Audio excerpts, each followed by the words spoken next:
Good morning students. आज हम कल से आगे की बात करेंगे। टोपोलॉजी का 7th पार्ट, बेसिक्स का जो 7th पार्ट है हम उसकी बात करेंगे। इससे पहले मैंने कल आपको जो थ्योरम बताई थी, दैट इज़ कोटोवस्की में X be an E set and if C be the Kuratowski course operator closure operator. तो ये एक प्रॉपर्टी थी, ये मैंने इसकी T1 T2 T3 ये प्रॉपर्टीज़ मैंने आपको प्रूव कराई थी कल आपको, और ये फाइनली हमने T3 सेटिस्फाई, यहाँ तक हमने बात कर ली थी इसकी। अब इसके आगे का हम बात चलें, चूँकि T1 T2 T3 तीनों सेटिस्फाई हो गई, तीनों सेटिस्फाई हो गए तो T1 टोपोलॉजी हो गई। अब हमें ये प्रूव करना है कि C A the function on A equal to T closure of A, ये हमें प्रूव करना है। अब हमें चौथा जो कोटोवस्की प्रॉब्लम है, जो पोस्टुलेट है, उससे हमें C of C A that is equal to C A, और that is equal this implies C of A equal to F R. So C A is a T close set, क्योंकि हमने function सी हमने function मान रखा है, इसको function of the function of A लिया हमने, that is equal to function of A by the property K4। So function of A contain in F R. अब बाई K2 से हमें पता है कि ए इज कंटेन इन सी ए, दूसरी प्रॉपर्टी हमें पता ही है, इसलिए C A is a close set which contains A, ये जो कि ए है, ए में है। Let B any close set which contains A, so this implies A is contain in B and B is closed, so B is close, so B is contain in F R, so C B is equal to B, यानी कि function of B equal to B. So A is contained in B and CA is contained in CB, so CA is contained in B. So CA is the smallest closed set which contains A. Therefore CA is a T closure of A, hence ACA equal to A bar। ये हमने यहाँ prove कर दिया, CA equal to A bar, जो हमारा theorem का main part था। अब एक डेफिनेशन आती है, this is definition of interior point. What is interior point? क्या होता है ये कि एक्स टी भी है टोपोलॉजिकल स्पेस, क्योंकि टोपोलॉजिकल स्पेस के रेफरेंस में हम बात कर रहे हैं यहाँ पे, तो हमने कोई भी टोपोलॉजिकल स्पेस ले लिया हमने x T. A is contained in X, और a point X belongs to A is said to be an interior point of A if and only if A is a neighborhood of X। This is the most important part कि A जो X में है और X कोई भी हमने कोई point X ले लिया इसके अंदर, A के अंदर, तो ये इसका इंटीरियर पॉइंट होगा यदि A if and only if A is neighborhood of X। So that is there exists an open set G contain such that X belongs to G contained in A। So interior point की definition है ये कि आपके पास in terms of neighbourhood, ये interior point की definition है। अब interior point of A set, अभी तो इंटीरियर पॉइंट हम जनरल टोपोलॉजिकल स्पेस की टर्म्स में हमने बताया, एक सेट की फॉर्म में है, the set of all interior points of A is called the interior of A and it is denoted by A not या आई ए या आई एन टी ए, यानी कि सारे इंटीरियर पॉइंट्स का सेट भी इंटीरियर कहलाता है, इंटीरियर ऑफ ए सेट। अब इसमें एक रिमार्क है ये, A contains all its interior point then A naught contain in A, यानी ए नॉट ए के अंदर होगा, तो एक जनरल प्रॉपर्टी है इसकी। अब एक थ्योरम है, थ्योरम 1.16 कि prove that A not equal to the union of G such that G is open and G is contain in A, यानी कि हमें भी प्रूव करना है कि A नॉट यानी इंटीरियर है जो सेट है हमारा, that is the union of all set which is are open and contain in A। So let X be a topological space and A is contained in X, then A naught is union of all open subsets of A। ये हमें basically prove करना है। तब X belongs to A naught, this implies X is the interior point of A, so A is a neighborhood of X। ठीक है, यहाँ से interior point तो नेबरहुड हो गया। So there exist an open set G such that X belongs to G contained in A by the property of neighborhood। So X belongs to union of G and such that G is open set, G is contained in A, hence A not equal to union of G which is open and contained in A। तो ये हमने prove कर दिया। ये straight forward एक theorem थी, छोटी सी थ्योरम। थ्योरम वन, अगली थ्योरम है थ्योरम 1.17 कि X T be a topological space and let A is contained in X, then A naught is an open set. पहली चीज़, A naught is the largest set open set contain A, और A is open if and only if A naught equal to A. तीन part हैं इसके जो हमें prove करना है कि ए ओपन सेट है, ए लार्जेस्ट सेट है, ओपन सेट है कंटेन इन ए, और ए ओपन होगा if and only if A naught equal to A. अब प्रॉपर्ली पहली प्रॉपर्टी हमें प्रूव करनी है कि लेट एक्स कि A naught is an open set. तो हमने कोई भी एक एलिमेंट ले लिया X that is contain in A naught, so X is the interior point of A, तो X is a neighbourhood of X, interior point है नेबरहुड होगा तो उसकी प्रॉपर्टी से there exist an open set G such that X belongs to G contain in A, so G is a neighbourhood of its every points, क्योंकि G open set है, so A is neighbourhood of each of its points. तो पहले part में each point of G is a interior point of A, so G is contain in A naught. अब thus for each x belongs to a naught we have an open set G such that x belongs to G contained in a naught, so a0 is not a naught is an open set। तो हमने दोनों part इसके prove कर दिए कि G contain in A not और कोई भी आर्बिट्रेरी एलिमेंट इसके अंदर है तो G एक ओपन सेट हो जाएगा। दूसरा बी पार्ट हम प्रूव करने के लिए G भी कोई ओपन सेट है कंटेन ऑन ए। अब x belongs to G such that x belongs to G is contained in A, so A is neighborhood of every point of G, so x is interior point of A, तो x belongs to A naught, तो G belongs to A naught, so x belongs to G implies G contained in A naught, so every open set G contained in A naught is open set। so अब तीसरी property हम बात करें late A naught equal to A, then A is open set, A naught is an open set, conversely A be an open set then x belongs to A, so x contained in A, x belongs to A is contained in A, so x is the interior point of A, so x is contained in A naught, so A is contained in A naught। तो हमारे पास हमने एक part लिया, हमने A is contained in A naught। अब क्योंकि x arbitrary है A में कहीं पे भी और x A naught में भी है, this implies x A naught में क्योंकि A is contained, तो A भी A naught में हो गया, तो A भी, ये पहला पार्ट हमने प्रूव किया। अब चूँकि A naught is contained in A by the property of A naught interior की प्रॉपर्टी से, so we get A naught equal to A, ये हमने दूसरा पार्ट भी प्रूव कर दिया।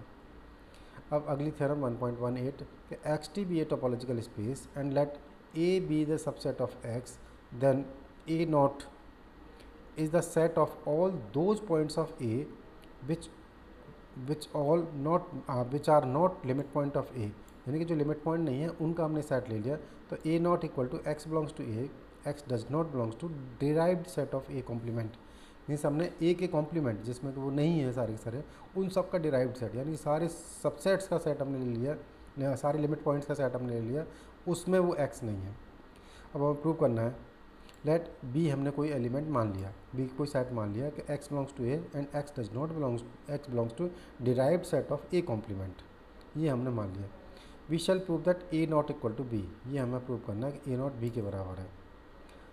अब x कोई भी एलिमेंट हमने B में ले लिया, x A में है और x is not limit point of A, so there exist neighbourhood n of x which does not contain any point of A dash, यानी इसका कोई पॉइंट नहीं होगा क्योंकि by the property of neighbourhood limit point there must be a point of neighbourhood of A, इसके यदि इसका लिमिट पॉइंट नहीं है तो ऐसा कोई नहीं होगा, तो एक इसका रिवर्स साइड है हमारी लिए।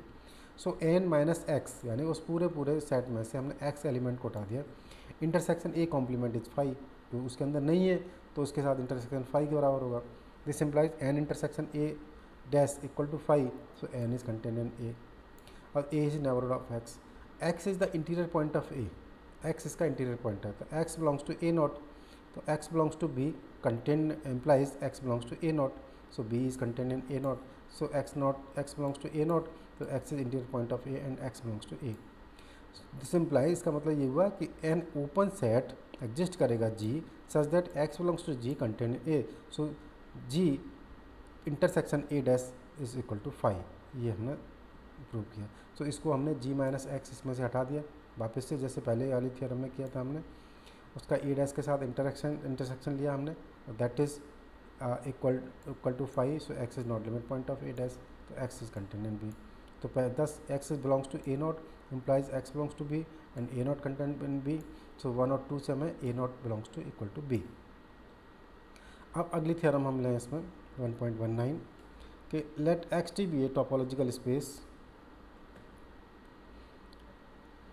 and let A be any subset of x, then x not equal to x and phi not equal to phi, तो A naught is contained in A is contained in B, implies A naught is contained in B naught, A intersection B naught equal to A naught intersection B naught, और A naught union B naught is contained in A union B का whole not, A not not equal to A not. ये हमने 5 चीज़ें prove करनी है, straight forward चीज़ें हैं।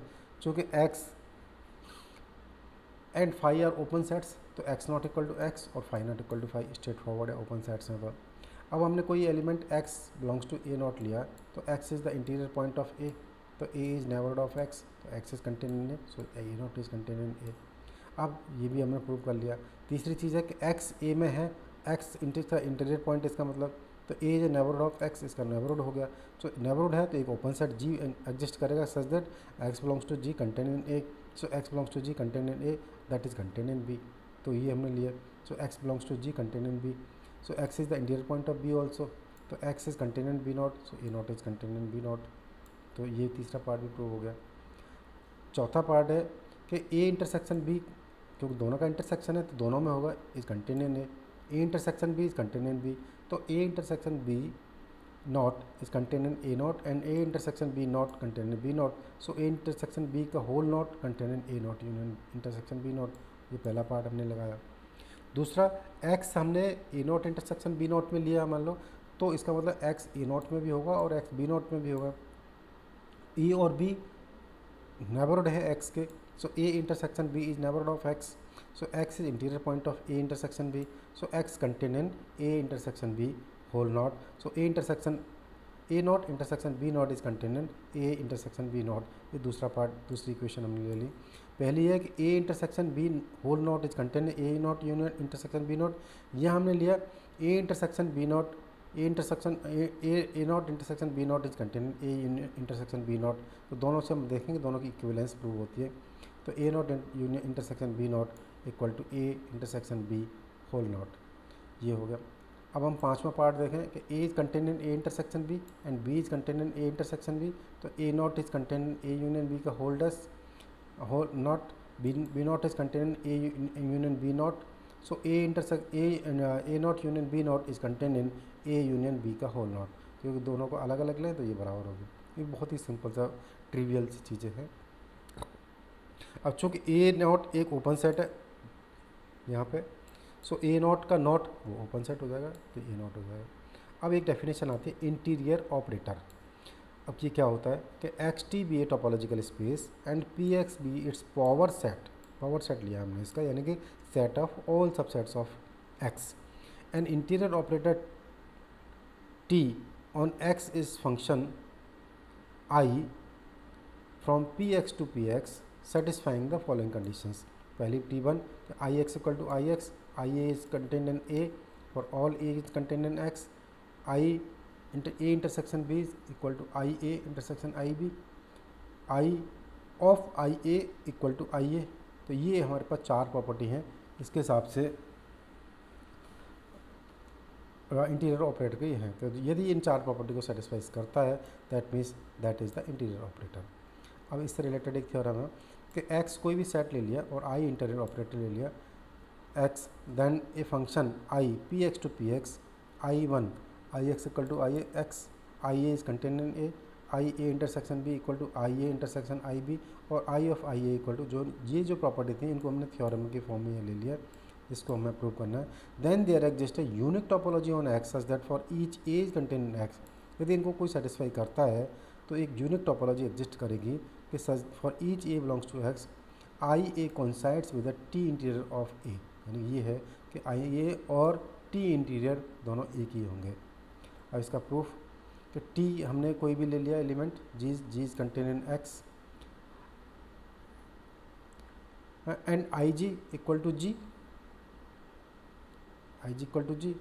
First we shall prove that T is a topology on X, तो T1 हमने लिया by T1 I X equal to X, that implies x belongs to t, by I2 I5 equal to phi, but phi is a subset of every set, then phi is contained in I5, hence phi equal to I5, simple. So phi belongs to t, therefore T1 is satisfied. T2, let G1 and G2 belongs to t, then IG1 belong equal to G1 and IG2 belongs to G2. इससे आगे का मैंने अभी बनाया नहीं, इससे यहीं पर ख़त्म करता हूँ। इस थ्योरम को मैं दोबारा से पूरा रिपीट करूँगा यहाँ पे। तो यहाँ पे मैंने इंटीरियर ऑपरेटर की डेफिनेशन आपको बताई कि इंटीरियर ऑपरेटर क्या होता है और इंटीरियर क्या होता है किसी सेट का, तो ये आपको यहाँ तक कंप्लीट करना है। कोई प्रॉब्लम हो तो आप व्हाट्सएप ग्रुप पे आप इसको डाल सकते हैं। Thank you.